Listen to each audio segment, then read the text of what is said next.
Evangelho de Mateus, capítulo 4, versículos de 12 a 16.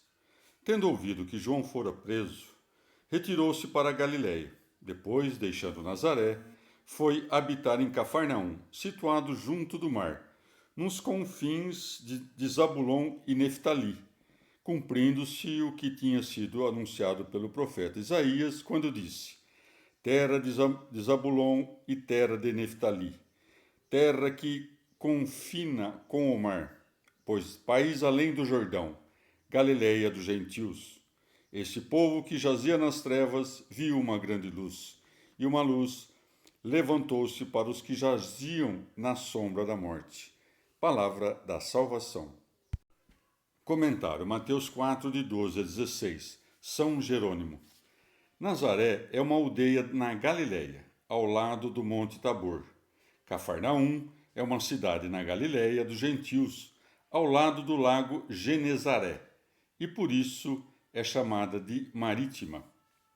Diz-se que no primeiro tempo foram aliviadas do peso dos pecados, porque Nosso Senhor pregou o Evangelho primeiramente nas regiões das duas tribos, mas agora obscureceu-se sua fé, visto que muitos judeus permanecem no erro.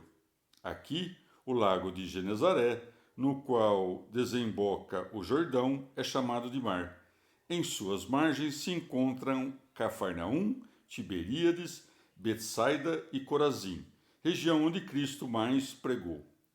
Ou, segundo os hebreus que creem em Cristo, essas duas tribos de Zabulon e Neftali foram escravizadas pelos assírios e a Galiléia ficou deserta, a qual o profeta disse que ficou aliviada, porque suportava os pecados de seu povo. Mas depois todas as tribos que habitavam além do Jordão, na Samaria, foram reduzidas à escravidão, e dizem: agora a Escritura assegura isto, porque esse povo foi o primeiro desta região a ser conduzido à escravidão. Ela foi também a primeira que viu a luz da pregação do Evangelho iniciada por Cristo. Segundo os nazarenos, quando Cristo veio, foi a primeira terra libertada dos erros dos fariseus. Depois, pelo anúncio da Boa Nova do apóstolo Paulo, foi aumentada, isto é, multiplicou-se a pregação nos territórios ocupados pelos gentios. Adverte que há duas Galiléias, uma que se chama dos judeus e outra que se chama dos gentios. A Galiléia está assim dividida desde o tempo de Salomão, que deu 20 cidades da Galiléia a Irão, rei de Tiro, cuja parte se chamou depois Galiléia dos gentios e as demais dos judeus. Também pode ler-se ao outro lado do Jordão da Galiléia dos gentios.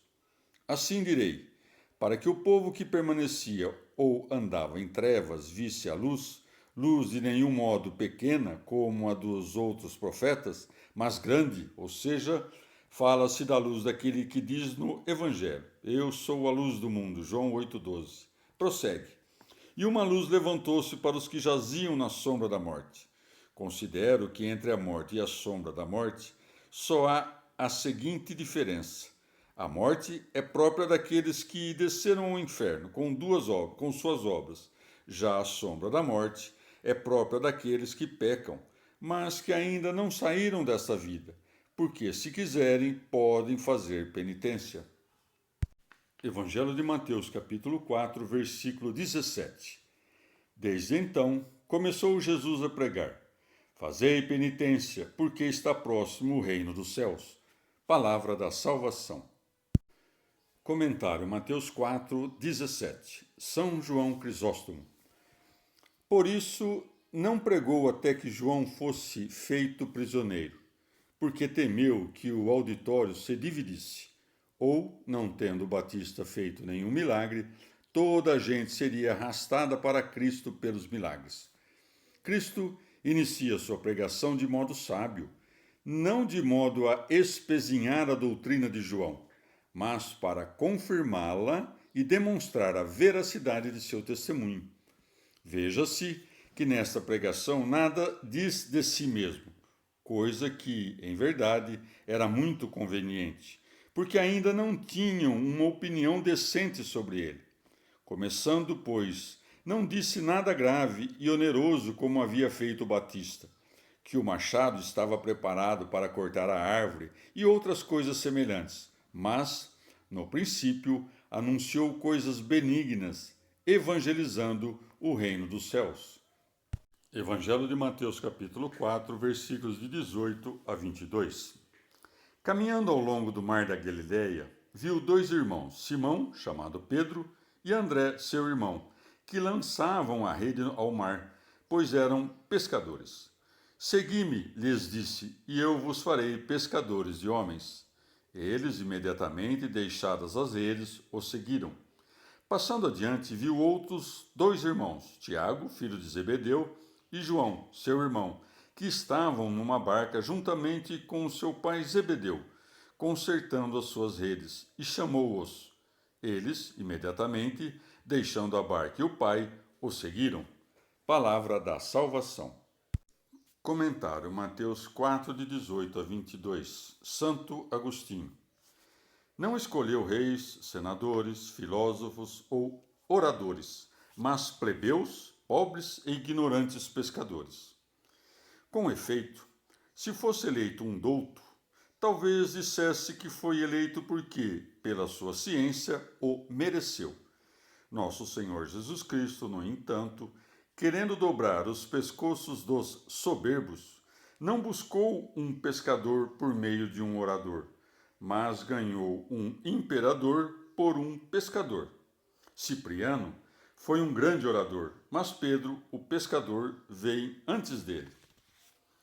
Pode causar dúvidas porque diz João que André seguiu o Senhor não na Galileia, mas junto ao Jordão, com outro, cujo nome se cala, e que depois Pedro recebeu esse nome do Senhor.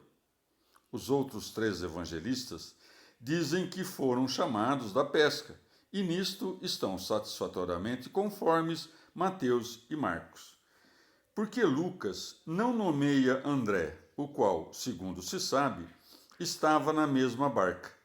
Isto também é pouco conforme com que o Senhor disse a Pedro, como recorda Lucas, desta hora em diante será pescador de homens. Lucas 5,10. Coisa que Mateus e Lucas contam que disse aos dois. Mas pode ser que o tenha dito primeiro a Pedro, como diz Lucas, e depois aos dois, como contam os demais. Mas tudo o que já dissemos sobre João deve entender-se com toda exatidão, posto que há diferença de lugares, de tempo e de vocação. Mas deve-se entender também que Pedro e André não viram o Senhor junto ao Jordão, de modo a já unir-se a ele para sempre, mas somente conheceram quem era e, admirados com ele, voltaram às suas casas. Talvez, no entanto, recapitule o que omitira, porque, sem nenhuma diferença de tempo, diz: caminhando junto do mar. Pode-se indagar também como o chamou separadamente de dois em dois, segundo contam Mateus e Marcos, enquanto Lucas diz que Tiago e João foram chamados como companheiros de Pedro para ajudá-lo e que, todos juntos, tendo puxado seus barcos para a terra, seguiram Cristo? Aqui deve-se entender que, neste primeiro chamado, sucedeu o que diz Lucas, e que eles voltaram outra vez para pescar peixes, segundo o seu costume. Não se havia dito a Pedro que nunca mais pescaria, uma vez que seguiu exercendo esse ofício depois da ressurreição do Senhor, mas que haveria de pescar homens. E depois sucedeu-se o que dizem Mateus e Marcos. Não o seguiram depois de puxar seus barcos para a terra, com a preocupação de voltarem às suas ocupações, mas para seguir aquele que ordenava. Evangelho de Mateus, capítulo 4, versículos de 23 a 25.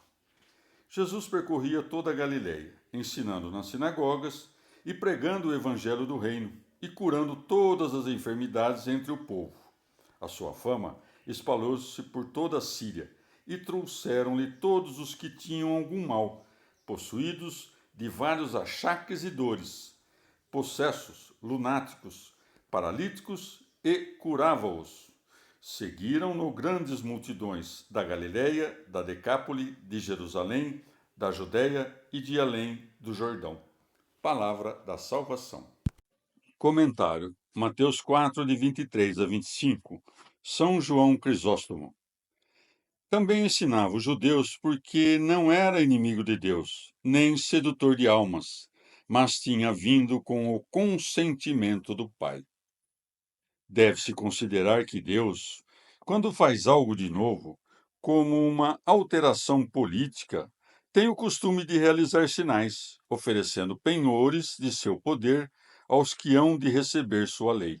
Assim, quando iria fazer o homem, primeiro criou o mundo, e então deu ao homem sua lei no paraíso.